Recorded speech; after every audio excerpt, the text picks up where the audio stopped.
Karis dan shalom. Kasih karunia dan damai sejahtera dari Allah Bapa, dari Putra, dan dari Roh Kudus menyertai saudara sekalian di mana saja berada.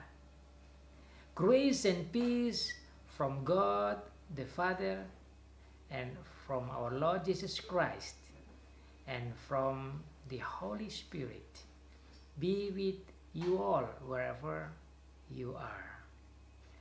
The reading of the Word of God is taken from Revelation chapter 20 verse 1 to 10. Bacaan firman Tuhan terambil dari kitab Wahyu, lanjutan kitab Wahyu pasal 20 ayat pertama sampai ayat yang ke-10. Demikian bunyi firman Tuhan. Lalu aku melihat seorang malaikat turun dari surga, memegang anak kunci jurang maut dan suatu rantai besar di tangannya. Ia menangkap naga, si ular tua itu, yaitu iblis dan setan. Dan ia mengikatnya 1000 tahun lamanya.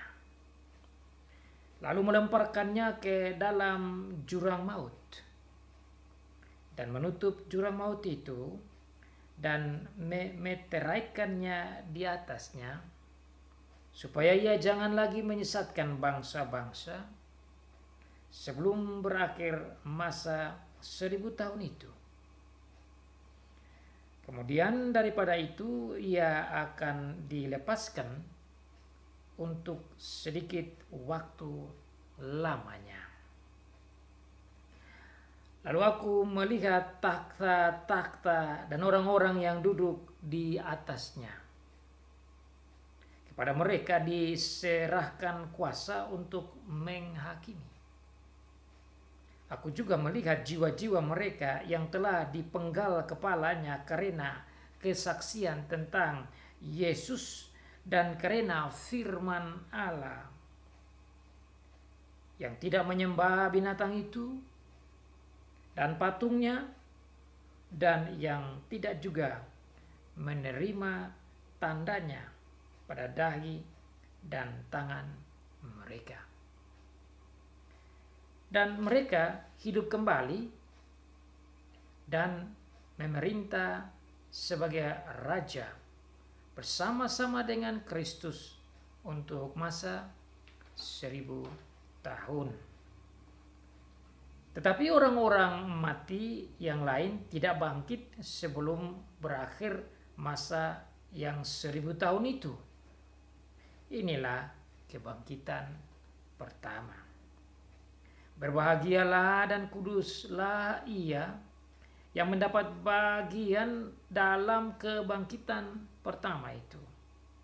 Kematian yang kedua tidak berkuasa lagi atas mereka, tetapi mereka akan menjadi imam-imam Allah dan Kristus, dan mereka akan memerintah sebagai raja bersama-sama dengan Dia 1000 tahun lamanya. Dan setelah masa 1000 tahun itu berakhir, iblis akan dilepaskan dari penjaranya. Dan ia akan pergi menyesatkan bangsa-bangsa pada keempat penjuru bumi, yaitu Gog dan Magog, dan mengumpulkan mereka untuk berperang, dan jumlah mereka sama dengan banyaknya pasir di laut. Maka naiklah mereka ke seluruh dataran bumi, lalu mengepung perkemahan tentara orang-orang kudus dan kota yang dikasihi itu. Tetapi dari langit turunlah api menghanguskan mereka. Dan iblis yang menyesatkan mereka, dilemparkan ke dalam lautan api dan belerang, yaitu tempat binatang dan nabi palsu itu, dan mereka disiksa siang malam sampai selama-lamanya. So far the reading of the word of God. Blessed is he who reads and those who listen and obey the word of God. Demikianlah jawab pembacaan firman Tuhan. Diberkati bagi dia yang membaca, yang mendengar dan melakukan firman Tuhan. Kerajaan 1000 tahun. The Millennium Kingdom. Kerajaan 1000 tahun dari Tuhan Yesus Kristus. Pokok kerajaan 1000 tahun ini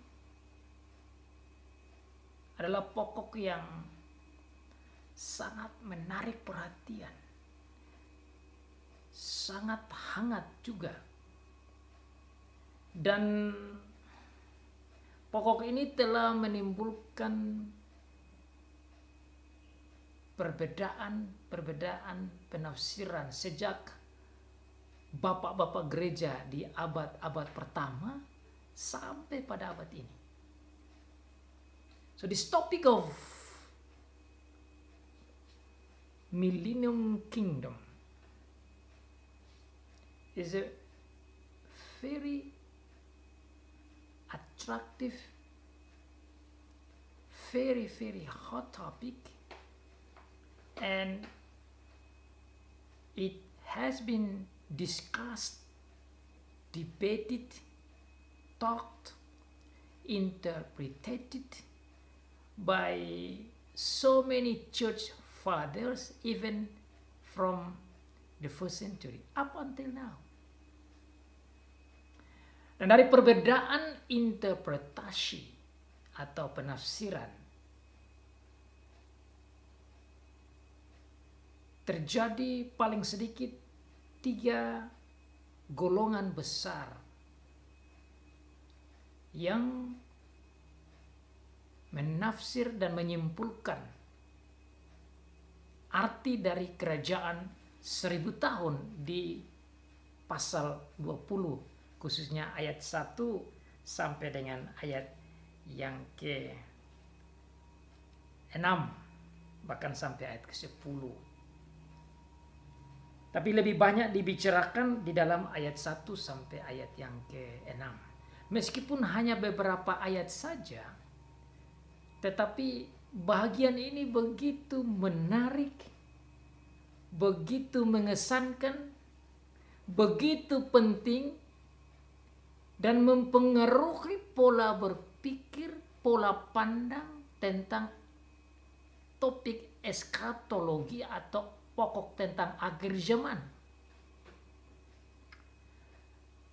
Pertanyaan yang harus dijawab adalah kapan kerajaan 1000 tahun ini ada? The big question that must be answered is, when will be this Millennium Kingdom appeared? Kapan kerajaan 1000 tahun ini mulai ada? 3 jawaban yang muncul dan terjadi paling sedikit 3 golongan perbedaan interpretasi besar sejak abad pertama sampai abad sekarang, yaitu pertama, pemahaman bahwa kerajaan 1000 tahun itu ada sebelum Tuhan Yesus datang kedua kali. Dalam bahasa teologianya namanya premillennialisme.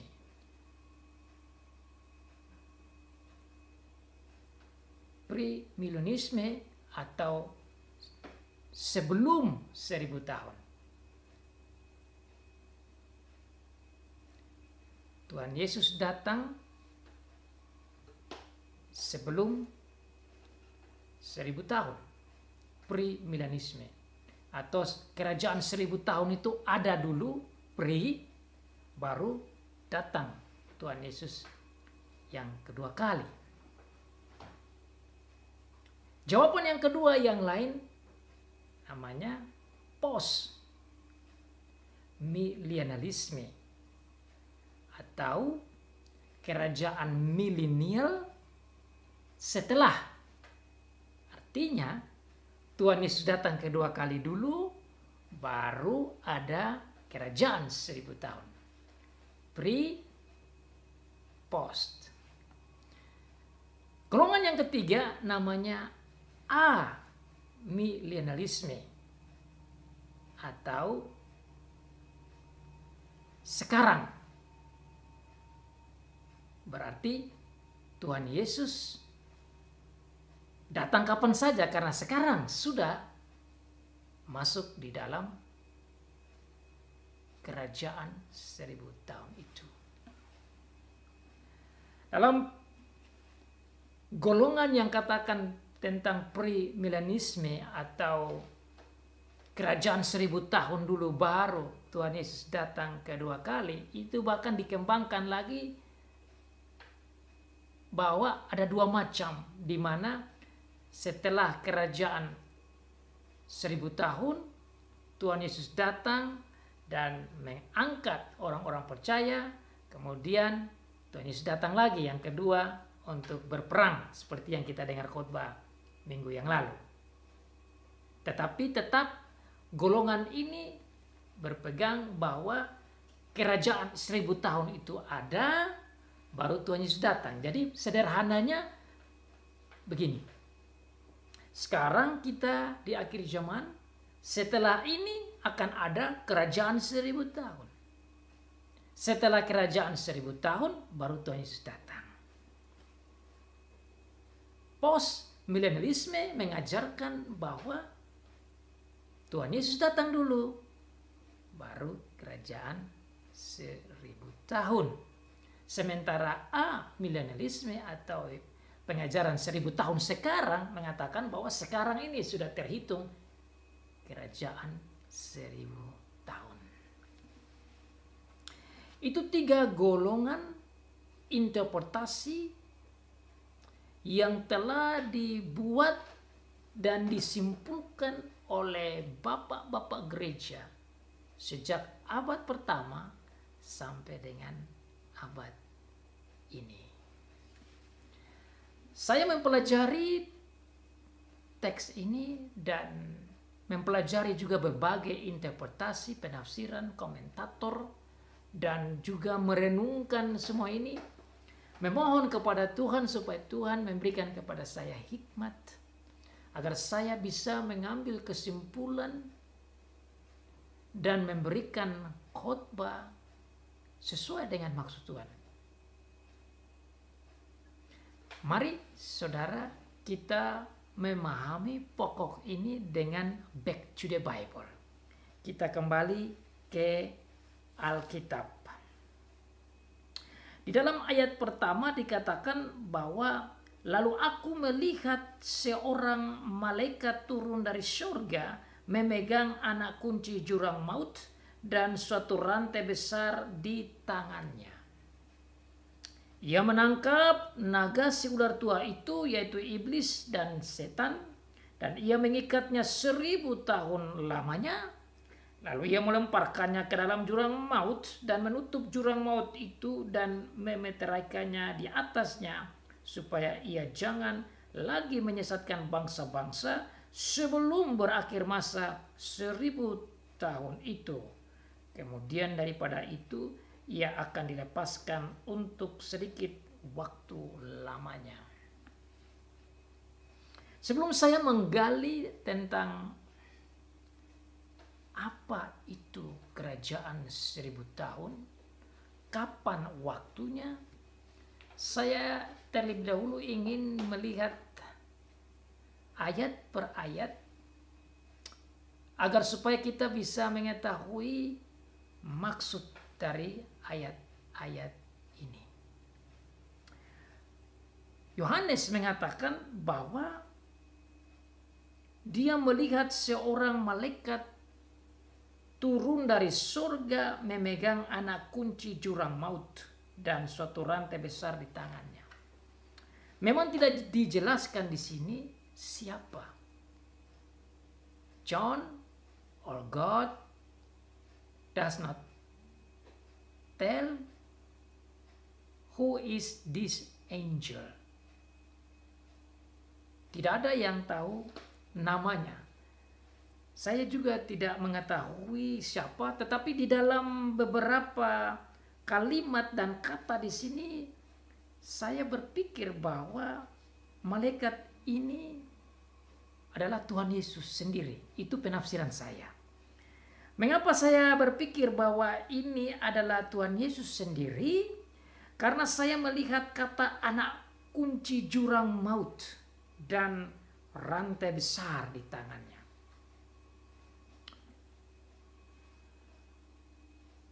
Kata anak kunci jurang maut itu dipakai juga di dalam Wahyu pasal yang kedua. Saya ingin melihat Wahyu pasal 2 untuk kita, pasal 1 maksud saya, Wahyu pasal 1, saya ingin membacanya agar kita bisa melihat bersama-sama apa yang saya maksudkan. Tatkala Tuhan Yesus datang dan menampakkan dirinya kepada Yohanes dan menunjukkan segala macam karakter, sifat dari Tuhan Yesus sendiri, dan penampakan wujudnya itu dalam bentuk penglihatan, dikatakan bahwa dia punya rambut yang putih, mata bagaikan nyala api, kaki bagaikan tembaga, suara bagaikan desau air bah, tangan kanannya memegang 7 bintang, mulutnya keluar sebilah pedang tajam, dan wajahnya bersinar-sinar bagaikan matahari.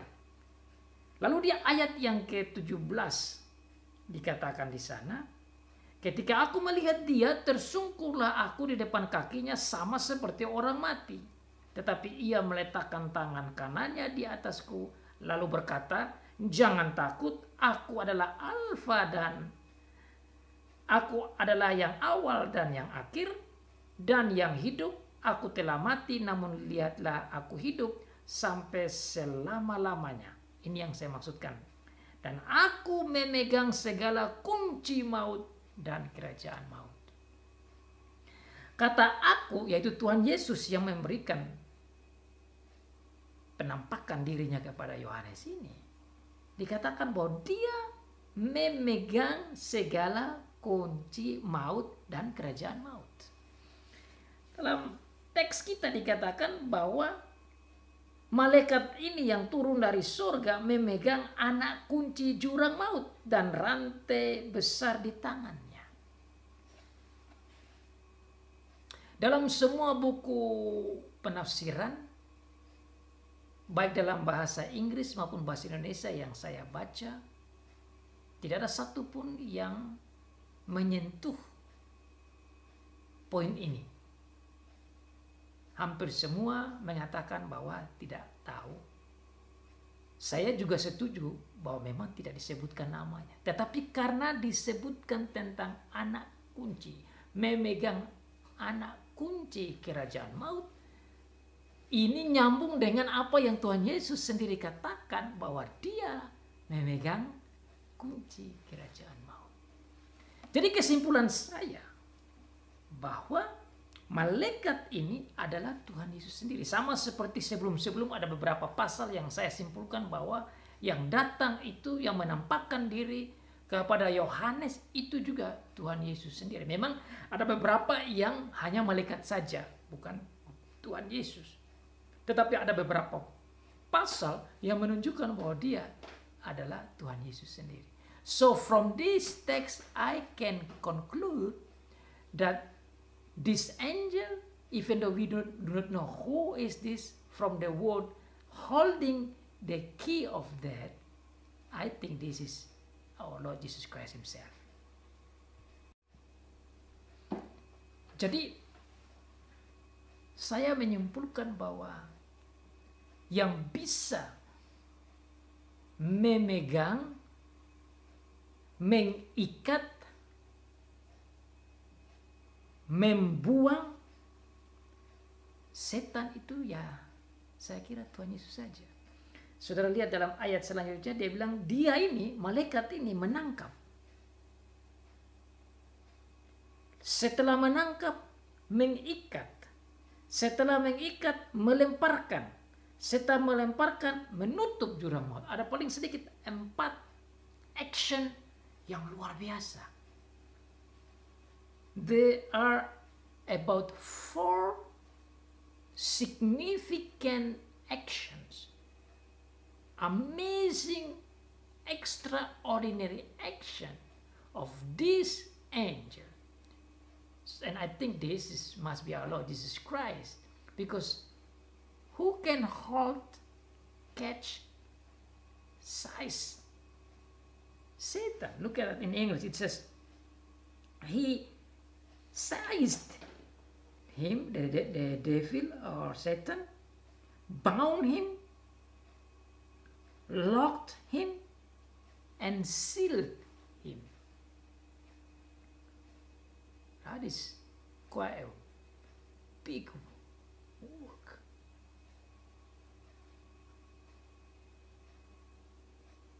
And that's why I think this is our Lord Jesus Christ. 4 action yang luar biasa ini saya kira tidak bisa dibuat oleh malaikat saja. Karena malaikat yang lain itu adalah malaikat saja, sama seperti setan juga adalah malaikat yang jatuh dalam dosa. Ini adalah malaikat yang sebelumnya sebagai pemimpin besar sehingga dia mempengaruhi malaikat-malaikat yang lain dan ikut jatuh. Harusnya dia juga punya kekuatan yang luar biasa. Dan oleh karena itu yang hanya bisa mengikat, menangkap, melemparkan, bahkan menutup pintu kerajaan maut itu atau jurang maut itu hanya Tuhan Yesus. So I think it is only our Lord Jesus Christ is the one who can catch, who can bound, who can cast, and who can seal the devil inside the abyss. Saya kira ini penting sekali untuk memahami tentang pokok kerajaan 1000 tahun ini di dalam perikop itu. Di dalam perikop pasal 20 ayat 1 sampai 10. Tatkala saudara dan saya melihat bahwa ini adalah action dari Tuhan Yesus, saudara dan saya akan merasa terhibur bahwa memang iblis tidak bisa melawan Tuhan Yesus. Dan itulah yang dimaksud dengan kerajaan 1000 tahun. Itu pokok yang paling penting. Sebelum kita bahas tentang kapan itu kerajaan 1000 tahun, apakah sebelum, apakah setelah, atau sekarang, yang paling utama itu adalah kita harus melihat siapakah yang mengontrol kekuatan iblis. Kalau kita melihat bahwa malaikat ini, atau saya katakan tadi Tuhan Yesuslah yang menangkap, yang mengikat, yang melemparkan, dan yang menutup si iblis atau setan itu di dalam jurang maut, maka saudara dan saya boleh bersukacita bahwa iblis itu ada di dalam pengontrolan kuasa Tuhan Yesus Kristus. Itu yang saya lihat poin pertama penting. Dan our Lord Jesus Christ, the head of the church, our Savior, has amazing, powerful power. So that he can control the activities of Satan himself. Hanya Tuhan Yesus saja yang bisa mengontrol aktivitas setan, kegiatan setan, strategi setan, maneuvering setan. Setan tidak bisa bergerak sesuai dengan maunya. Dari ayat 1 dan ayat 2 ini saudara, bahkan sampai ayat ketiga, saya melihat bahwa Tuhan memberikan kepada kita hiburan. Bukan saja kita, tapi juga jemaat pertama yang ada di Asia Kecil, 7 jemaat waktu itu, yang ada di dalam cengkeraman kekuatan iblis. Mau sampaikan kepada mereka bahwa meskipun mereka lagi dianiaya dan menghadapi bayang-bayang maut, mereka tidak perlu khawatir dan ragu dan takut. Karena iblis ada di dalam kuasa kontrol dari juru selamat, dari Tuhan. Kalaupun kita menyimpulkan bahwa ini malaikat biasa saja, tetap malaikat itu ada di bawah pimpinan Tuhan. Berarti Tuhan sendiri, di dalamnya Tuhan Yesus juga yang mengatur iblis itu. Berarti iblis tidak bisa bergerak lebih dari yang Tuhan izinkan. Ini sangat penting. The devil, the dragon, Satan cannot act more than God allows him to do or act. Ini sama dengan cerita di kitab Ayub. Ayub di sana diberitahukan bahwa iblis itu hanya bisa diizinkan untuk bereaksi atau beraksi kalau Tuhan kasih izin. Makanya Ayub mendapat susah itu karena izinan dari Tuhan. Kalau Tuhan tidak izin, tidak terjadi. Sama juga Tuhan izinkan Adam dan Hawa itu diuji dan dicobai. Tuhan mengizinkan itu. Kalau Tuhan tidak izinkan, tidak bisa. Tapi Tuhan juga tidak buat Adam dan Hawa sebagai robot. Mereka punya free will waktu itu. Setelah jatuh dalam dosa tidak ada free will lagi. Tapi sebelum jatuh dalam dosa ada free will-nya untuk bisa dites. Dan memang dalam ujian itu jatuh dalam dosa. Beda dengan Adam yang kedua, yaitu Tuhan Yesus Kristus. Yang dijanjikan oleh Bapa di surga. Tuhan Yesus datang dan diuji. Tatkala dia dicobai di padang gurun, dia berhasil sukses dan setan kalah. Semua ini hanya bisa terjadi karena perizinan dari Tuhan. Nah saudara, maka baca di dalam ayat 1, 2, dan 3 ini topik yang menurut saya sangat penting untuk kita garis bawahi. Bahwa setan tidak bisa buat apa-apa kalau Tuhan tidak izinkan. Bahwa setan hanya bisa beraksi kalau Tuhan memberikan kelonggaran. Sama dengan ayat selanjutnya, saudara bisa lihat di sana. Bagian terakhir dari ayat ketiga dikatakan bahwa setelah kerajaan 1000 tahun itu, iblis akan dilepaskan untuk sedikit waktu lamanya. Nah dari sini saudara kita bisa mengambil kesimpulan bahwa iblis hanya bisa bergerak, beraktivitas, mencapai targetnya kalau Tuhan izinkan. So from here you can see that the devil can only act, try to achieve his plan and goals and target unless God allows him. That's why you see in the end of verse 3 it says, after that he must be set free for a short time. Waktu yang pendek.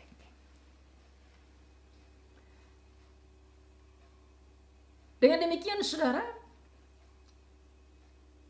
di dalam memahami akan kerajaan 1000 tahun ini, Tuhan mau sampaikan kepada gereja sepanjang abad, kepada saudara dan saya, bahwa iblis itu hanya bisa bergerak tatkala Tuhan mengizinkan gerakannya. Nah, sekarang kita mau bertanya lebih dalam lagi, apa arti ditangkap, apa arti diikat, apa arti dibuang, dan apa arti ditutup dalam jurang maut. Ini juga menjadi perdebatan, dan saya mencari tahu apa arti dari ayat-ayat ini.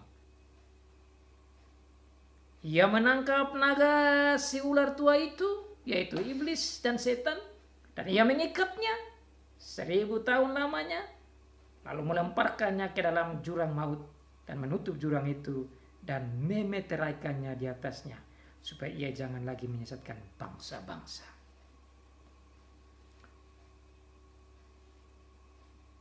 Dia menangkap naga.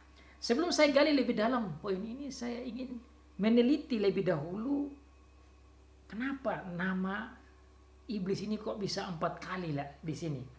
Disebut dia ular tua, naga, iblis, setan. Saya kira ada baik untuk kita gali nama-nama ini, karena bukan tanpa maksud Tuhan menyebutkan 4 nama dari iblis. Dia disebut sebagai naga. Naga itu bisa kita lihat di dalam pasal 12. Karena pasal 12 sudah berbicara tentang naga, sekarang nama naga ini keluar. Dalam pasal 12 dikatakan bahwa naga itu dia punya ekor dan bisa menyeret 1/3 dari bintang. Dan dalam penafsiran Bapak Gereja dikatakan bahwa yang dimaksud 1/3 dari bintang itu tidak lain adalah malaikat-malaikat yang lain yang mengikuti dia. Naga punya ekor menyeret 1/3.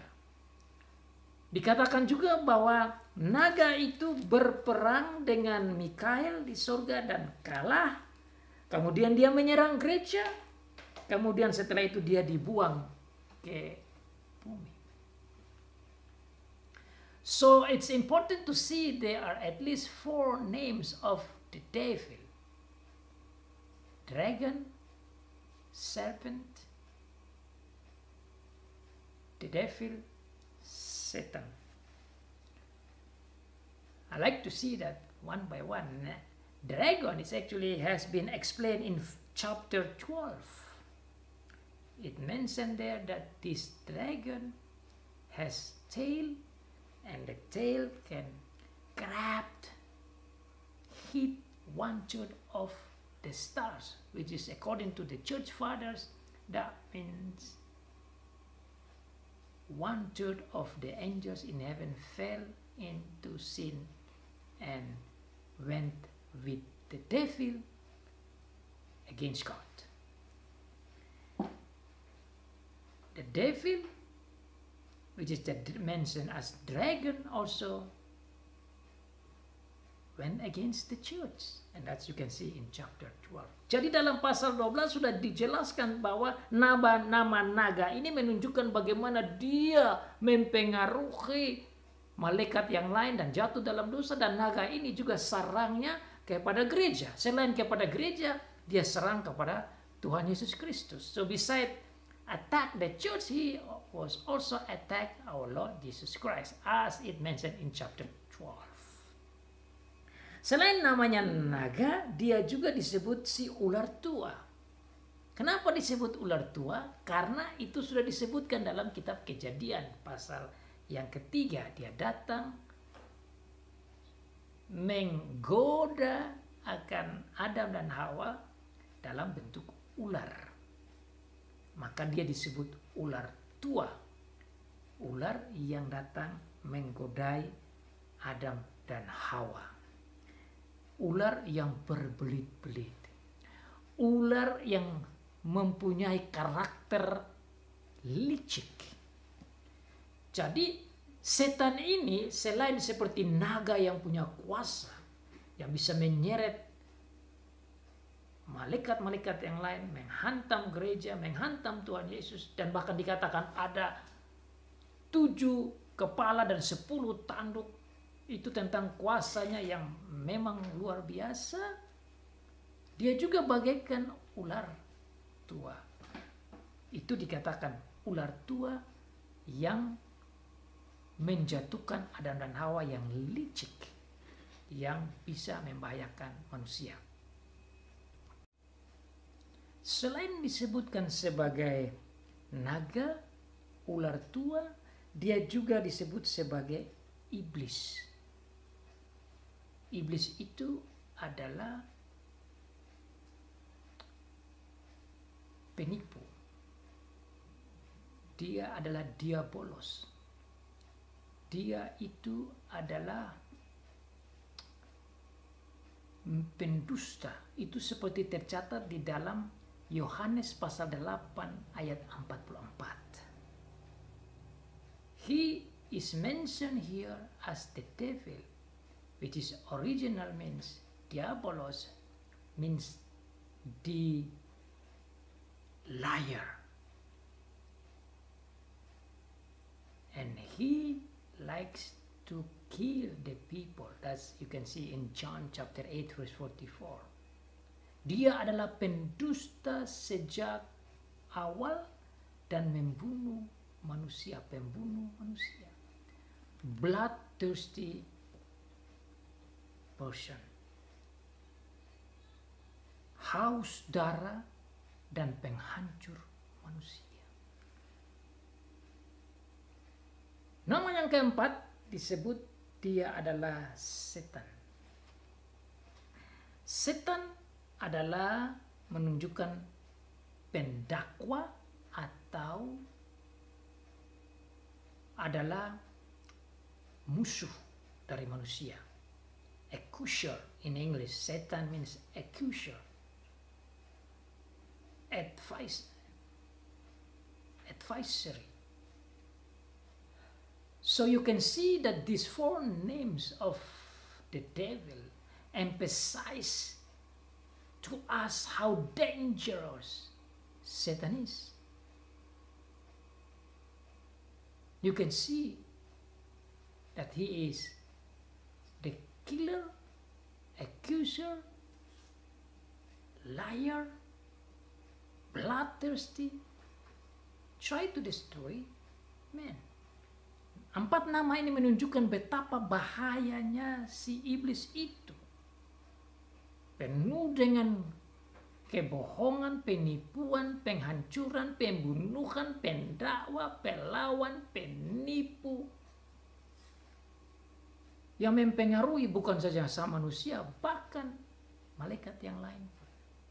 Dan oleh karena itu menurut saya tentu yang bisa menangkap, mengikat, membuang, menutup dia hanyalah Tuhan sendiri. Sehingga malaikat itu saya melihat Tuhan Yesus sendiri.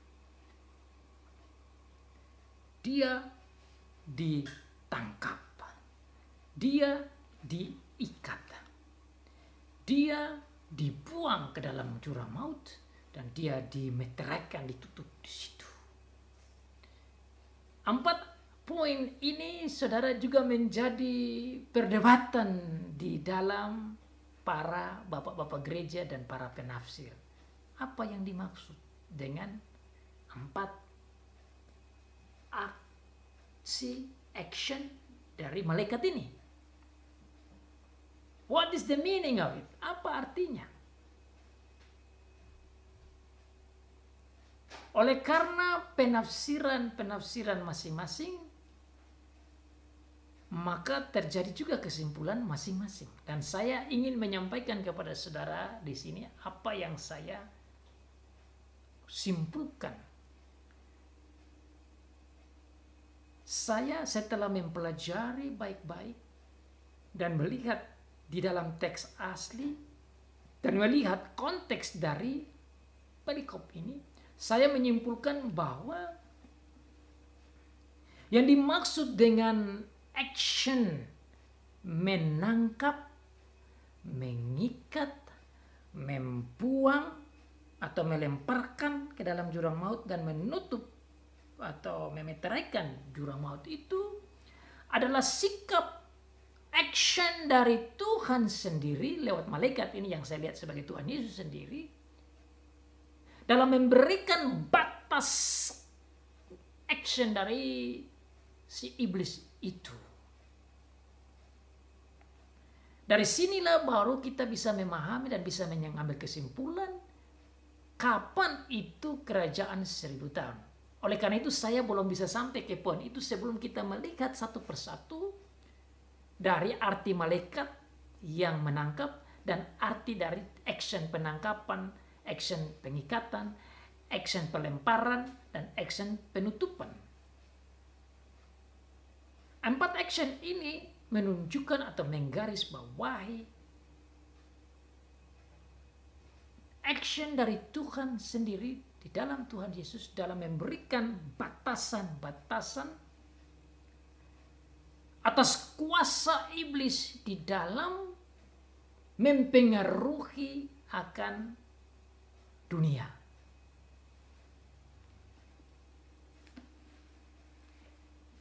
Saya setuju dengan Bapak gereja yang pernah katakan di dalam penafsirannya bahwa di dalam memberikan batasan-batasan itu tatkala dia diikat, dia dibatasi atau diberikan restriction atau restriksi, batasan, itu diberikan dengan cara pemberitaan Injil ke dunia. Jadi Injil ini disampaikan ke seluruh muka bumi sekaligus menekan, membatasi, merestriksikan kekuatan iblis itu sendiri.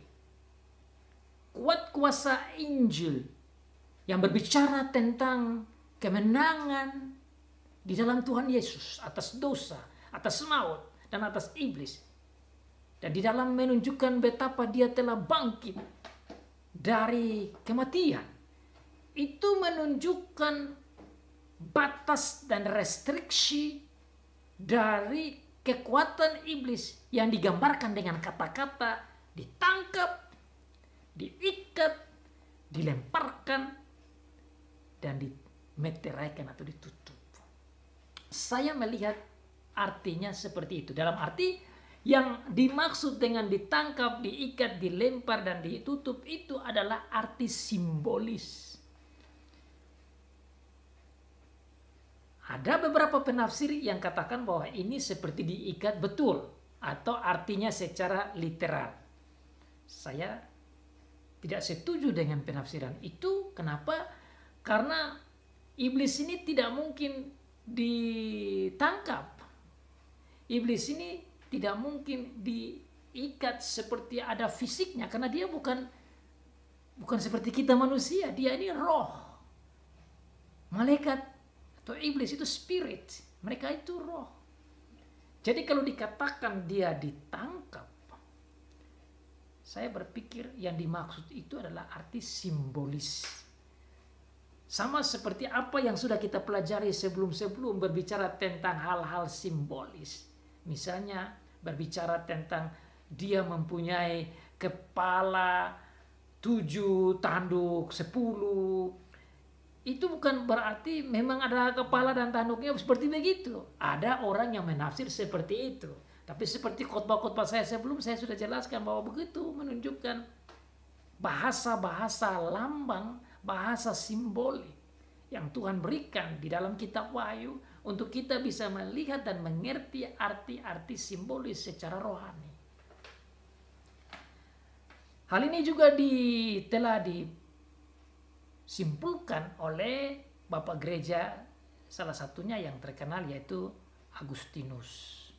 Juga Calvin, Luther mempunyai kesimpulan yang sama bahwa yang dimaksud di sini bukan secara literal, ditangkap secara literal, ditangkap secara fisik, tetapi ini yang dimaksud ada batasan, restriksi dari kekuatan iblis itu tidak bisa mampu untuk menghalangi, melawan, tatkala gospel Injil Tuhan disampaikan.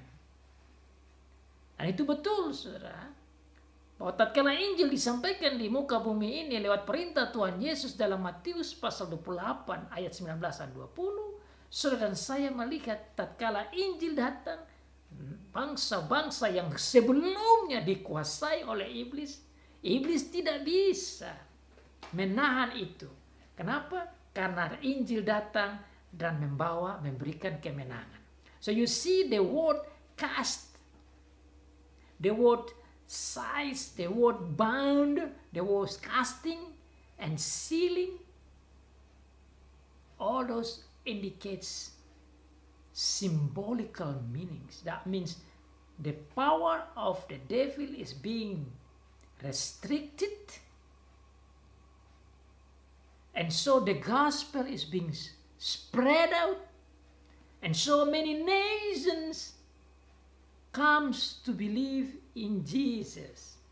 And that is the meaning of this text. Itulah arti daripada iblis ditangkap, diikat, dilemparkan, dan dibuang, dan bahkan ditutup.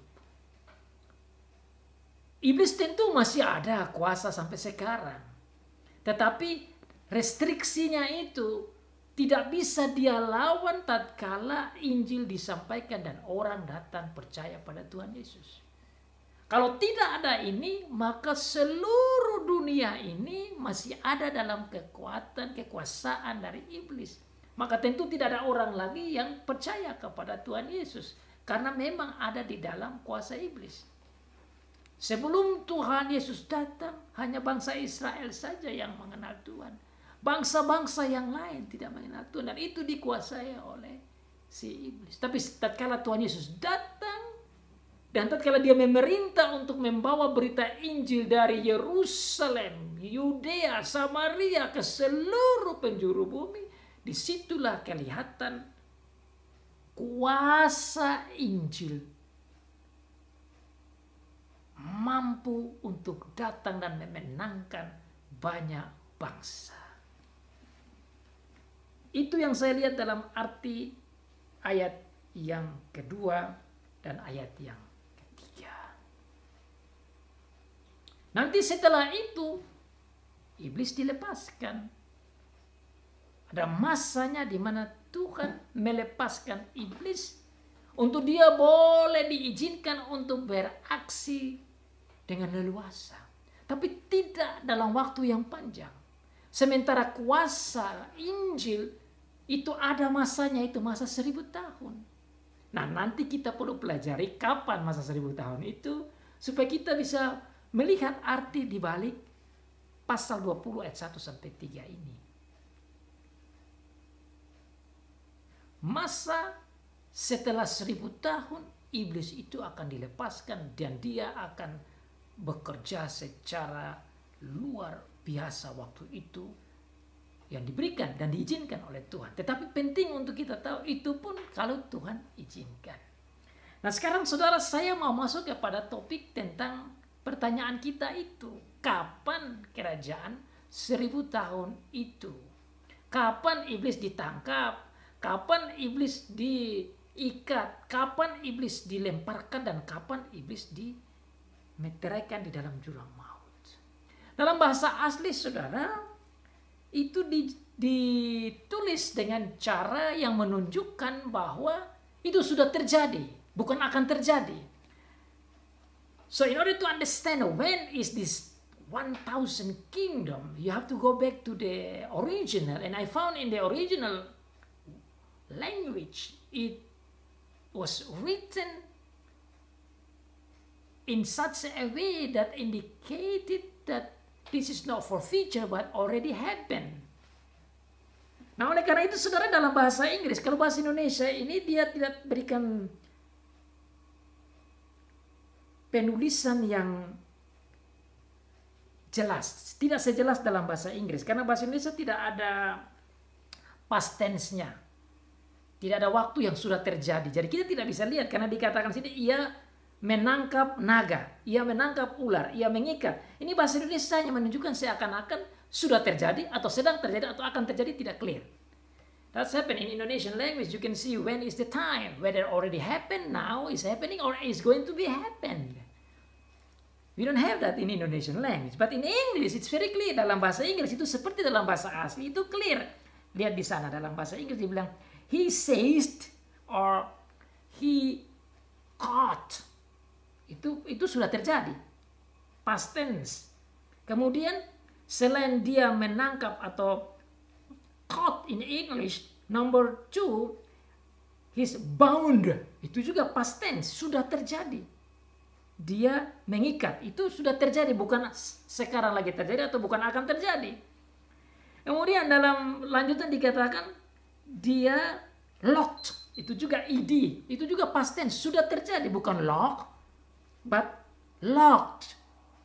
Kemudian yang keempat dikatakan sealed. Bukan seal atau sealing, is going to be sealing atau is sealing, but sealed. Itu sudah terjadi. Bahasa asli memang begitu. Bahasa Indonesia tidak. Jadi sebenarnya di penerjemahan yang baik untuk menolong kita, saudara, harusnya diterjemahkan bahwa malaikat itu ia sudah menangkap, sudah mengikat, sudah melemparkan, dan iblis sudah ditutup di dalam jurang maut. Harus ada kata sudah di sana. Bahasa Indonesia karena tidak mempunyai tense yang lengkap dan persis, maka kita sulit memahaminya. Dan ini juga yang membuat orang menafsir. Makanya kalau orang berkata bahwa ini akan terjadi, Tuhan Yesus datang dulu, baru kerajaan 1000 tahun, itu tidak cocok dengan bahasa aslinya. Dengan demikian, postmilenialisme sudah tidak kena dengan bahasa asli. Karena postmilenialisme katakan bahwa Tuhan Yesus datang dulu, baru kerajaan 1000 tahun. Artinya in the future. But the original text, it was mentioned not in the future, but already happened. So that's why you see in English, the translator translated in past tense, not in the future tense or in present tense. Tidak di dalam waktu sekarang, tapi waktu yang sudah terjadi. Dengan demikian, saudara, kalau kita pakai itu yang kebenaran bahasa asli, Rasul Yohanes melihat bahwa iblis ini sudah ditangkap, iblis sudah dilemparkan, iblis sudah diikat, iblis sudah ditutup. Itu yang Rasul Yohanes sampaikan dalam teks ini. Dia tidak bilang iblis akan ditangkap, iblis akan dilemparkan, iblis akan dikunci, iblis akan ditutup. Tidak. Tapi sudah. Kalau sudah, berarti harusnya ini sudah terjadi. Bukan akan terjadi. Nah, kalau memang itu bilang sudah terjadi, saudara, maka harusnya tidak bisa kita bicara bahwa Tuhan Yesus itu datang sebelum kerajaan 1000 tahun. Jadi tidak bisa kita mengharapkan di depan, itu berarti pre-milenialisme juga gugur dengan sendirinya. Menurut saya begitu. Nah, kalau seandainya post-milenialisme gugur, pre-milenialisme gugur, maka yang ada tinggal amilenialisme. Atau kerajaan 1000 tahun harusnya sekarang.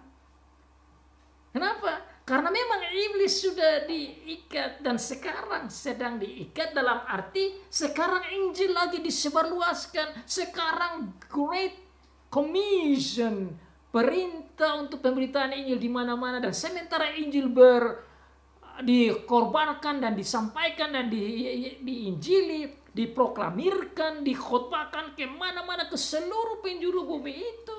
Menunjukkan bagaimana kekuatan iblis itu ditekan dan dibatasi. Itu memenuhi apa yang dikatakan di ayat 2. Dan itu juga dikatakan dalam Matius 24 bahwa Injil akan sampai ke seluruh bumi. Setelah itu baru Tuhan Yesus datang. After the gospel goes to the end of the earth, as what our Lord Jesus Christ mentioned, and then He will come. Jadi saudara, dari bahasa asli itu kita simpulkan bahwa penafsiran yang tepat, kesimpulan yang tepat dari ayat 1, 2, dan ayat ketiga berhubungan dengan kerajaan 1000 tahun harusnya diartikan secara simbolik dan harusnya sedang terjadi sekarang. Perhitungan kerajaan 1000 tahun harusnya dihitung dari saat tatkala Tuhan Yesus datang sampai dengan kenaikannya, dan sampai pada saat ini adalah masa kerajaan 1000 tahun. Dan saat itu kapan saja Tuhan Yesus bisa datang, dan itu berakhirlah dunia akhir zaman. Dan setelah itu tidak ada lagi 1000 tahun. So the 1000 years is counted since our Lord Jesus Christ came up to the end, when the gospel enter all the earth.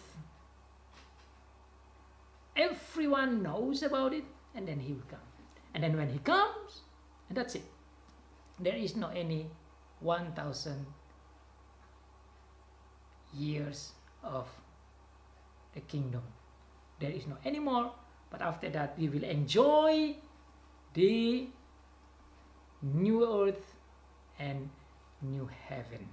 Setelah itu kita akan menikmati langit yang baru dan bumi yang baru, dan saat itu iblis akan dilemparkan atau dibuang ke dalam kerajaan maut, atau dibuang ke dalam neraka. Seperti nanti kita lihat di dalam ayat 10 sebentar. Jadi itu kesimpulan jawaban saya bagi kita untuk pertanyaan kerajaan 1000 tahun. Rasul Yohanes menjelaskan selanjutnya bahwa setelah dia melihat itu, dia melihat takhta-takhta dan orang-orang yang duduk di atasnya itu mendapat kuasa. Ini adalah keadaan di mana orang-orang yang percaya, yang ada di surga, mereka itu menikmati surga secara indah, dan mereka berkuasa di bawah pimpinan Tuhan Yesus. Bahkan mereka diberikan posisi untuk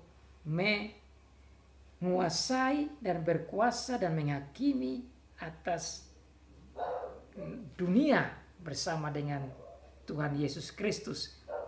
Seperti dikatakan dalam ayat yang keempat dan kelima. Lalu aku melihat takhta-takhta dan orang-orang yang duduk di atasnya. Kepada mereka diserahkan kuasa untuk menghakimi. Mereka menghakimi.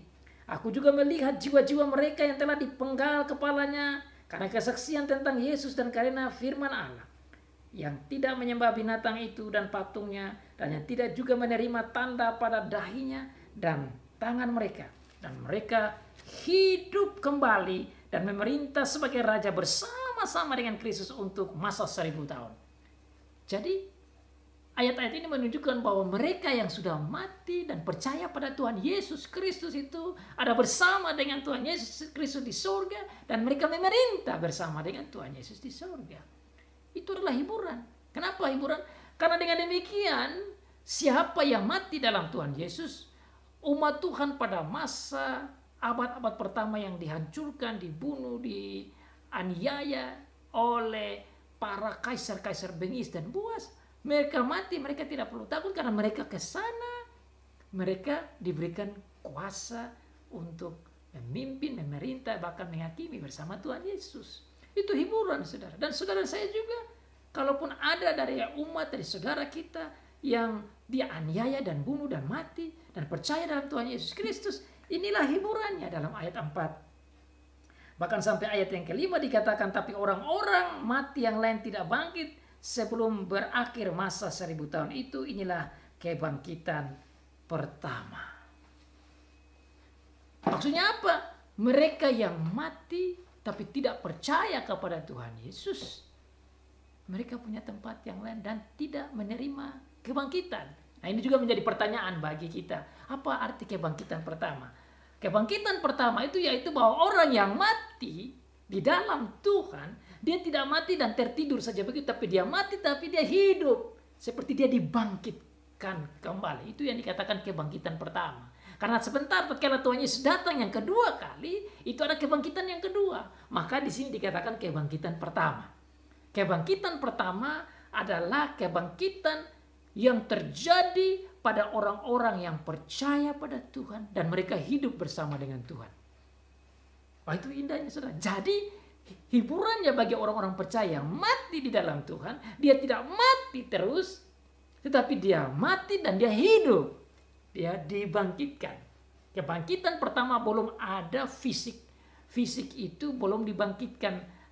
Hanya rohnya saja yang dihidupkan dan hidup bersama dengan Tuhan di surga. Itu yang dimaksudkan kebangkitan pertama. Nah, itu sangat menghibur saudara dan saya. Sehingga saudara dan saya mati hari ini, anak kita mati hari ini, dia dibangkitkan. Dalam arti bangkit, dia hidup bersama dengan Tuhan. Bapak kita, opa kita, adik kita, saudara kita yang mati masih kecil, mati waktu masa muda, mati sudah tua, yang beriman pada Tuhan Yesus, dia bangkit, dia hidup.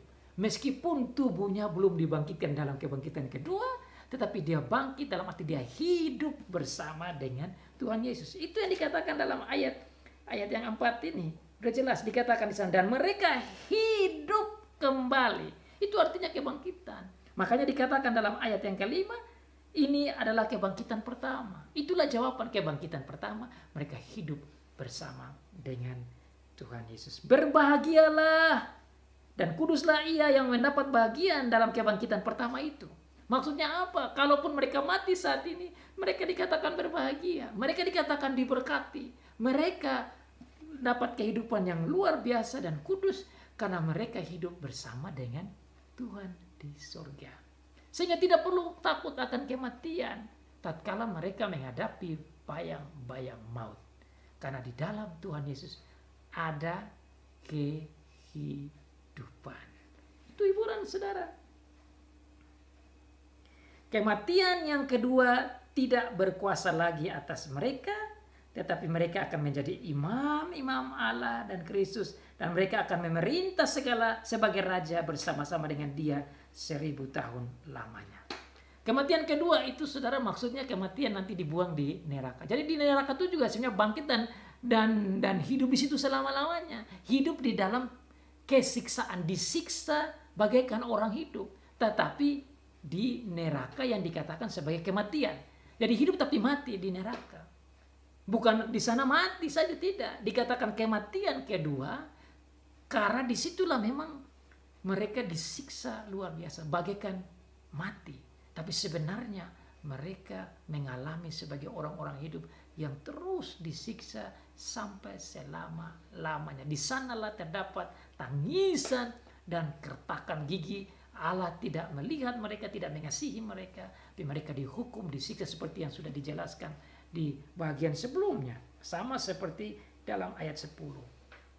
Inilah indahnya percaya pada Tuhan Yesus Kristus. Inilah hiburan percaya pada Tuhan Yesus Kristus. Orang yang mati di dalam Tuhan Yesus, mereka mengalami kebangkitan pertama, mereka hidup bersama Tuhan Yesus, mereka menghakimi bersama Tuhan Yesus, mereka memerintah bersama Tuhan Yesus di surga sebelum Tuhan Yesus datang yang kedua kali. Tatkala Tuhan Yesus datang kedua kali setelah masa 1000 tahun ini, setelah masa Tuhan Yesus datang kedua kali dalam arti 1000 tahun, di situ mereka akan mendapat kebangkitan kedua. Saudara dan saya juga akan mendapat kebangkitan kedua. Kalau kita masih hidup, kita punya tubuh ini dirubah secara bersama, kita akan bangkit bersama-sama dalam bentuk tubuh yang baru, tubuh surgawi, dan menikmati dunia yang baru, langit yang baru, dan bumi yang baru. Dan setelah masa 1000 tahun itu berakhir, iblis akan dilepaskan dari penjaranya dan ia akan pergi menyesatkan bangsa-bangsa pada keempat penjuru bumi, yaitu Gog dan Magog, dan mengumpulkan mereka untuk berperang, dan jumlah mereka sama seperti banyaknya pasir di laut. Ayat-ayat ini menunjukkan bagaimana Tuhan mengizinkan iblis untuk bergerak secara maunya. Ini hanya bisa terjadi keizinan Tuhan. Tapi itu bukan masa yang lama, masa pendek saja. Kenapa? Karena di situ terjadi, kalau saudara dan saya melihat bahwa iblis mulai bekerja dengan menggila, saudara. Di dalam mata kita sekarang, kalau dia datang sudah menggila, antikristus mulai bekerja secara menggila, kroni-kroni iblis bekerja secara menggila. Saudara dan saya boleh catat bahwa inilah iblis sudah dilepaskan. Saudara dan saya harus melihat itu. Kapan?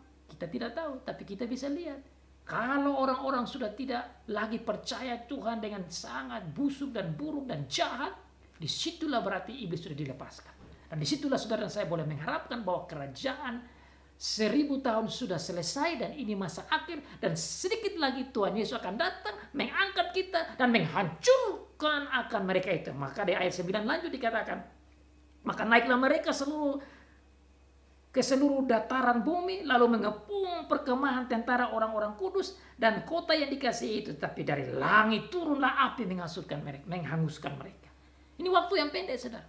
Jadi mereka mau melawan gereja, orang-orang percaya, dan Tuhan Yesus sebagai pemimpin. Seperti dijelaskan minggu yang lalu itu tentang Tuhan Yesus dan perang Armageddon. Tatkala itu terjadi, mereka baru mau melawan dengan begitu banyak orang. Dikatakan itu seperti pasir di laut. Berarti orang-orang yang percaya pada iblis itu bukan sedikit jumlahnya, banyak sekali jumlahnya.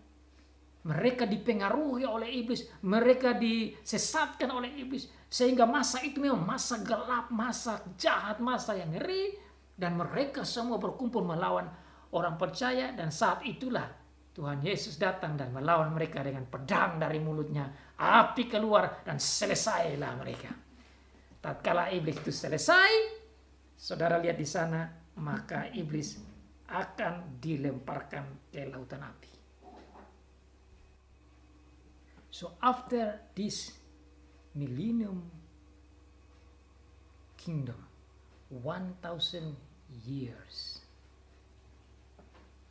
the devil will be released and he will go to all the nations and influence them to follow his way.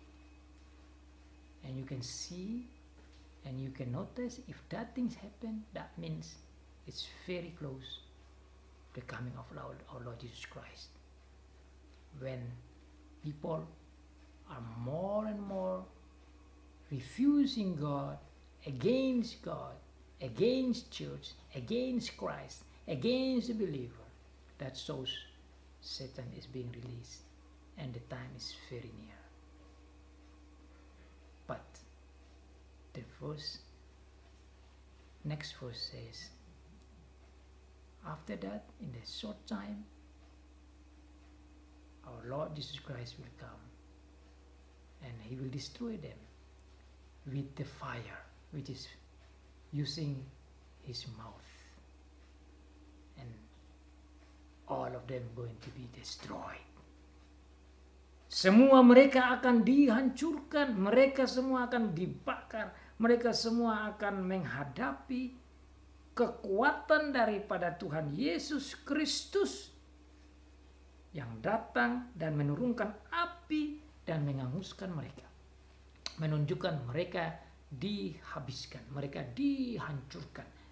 Semua pengikut iblis yang begitu banyak bagaikan jumlah pasir di laut itu akan habis, akan lenyap, akan binasa semua.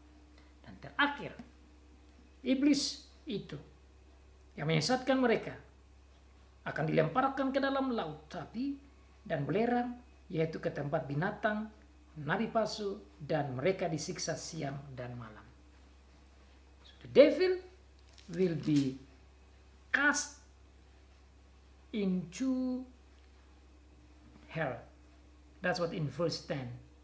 And the devil who deceived them was thrown into the lake of burning sulfur, where the beast and the false prophet have been thrown. They will be tormented day and night forever and ever. Mereka akan disiksa siang dan malam. Saudara dan saya bersyukur bahwa kita tidak menuju ke sana karena Tuhan Yesus. Because of our Lord Jesus Christ, we will not going there. We will not be cast. We will not be thrown into that lake of fire. But we will be raised, resurrected together, living together with our Lord Jesus Christ. Kita akan hidup bersama dengan Tuhan Yesus. Kita akan menikmati dunia yang baru yang nanti dibicarakan dalam pasal 21. Saudara dan saya harus rindu akan itu. Oh Yerusalem, kota mulia, hatiku rindu ke sana. Tak lama lagi Tuhanku datanglah, bawa saya masuk sana. Tak lama lagi Tuhanku datanglah, bawa saya masuk sana. Itulah yang saudara saya oleh rindu. Kedatangan Tuhan Yesus yang tak lama lagi datang. Bawa saudara saya ke Yerusalem, New Jerusalem. I am longing to go there with our Lord Jesus Christ. Amin.